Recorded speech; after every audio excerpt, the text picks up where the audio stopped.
કાજલ ના ઘેર આવે છે ગાડી એ બીજી ગાડી હતી તો કહે છે અહીં બે રાણ થોડું બેસીએ હવે તો ખાઈ લીધું સર હવે તને ખબર છે ભાઈ આવી એટલે પણ મેં તમે 11 વાગે આવવાના હતા મેં બનાવી દેવા નતું બનાવવાનું નહીં સંજય આમ જો ખાઈ શકે તો ના માં ડાક્ટર ની ભરી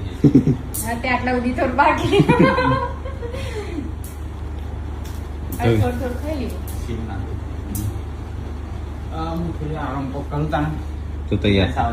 તું તૈયાર જ છું હા તાણે બસ તાણે ફરવા જતા હવે દિવસ આવી ગયો સર સ્કૂલમાં આગળમાં માં ગયા હવે તૈયાર થઈ જાવ મને કે રમવાનું 2 દાડા રમવા મળશે એમ તો હા તો એ દિવસ આવી ગયો સ્કૂલમાં કેટલા વાગે 1 વાગે આવે ખરાબ શનિવાર હતો ના તો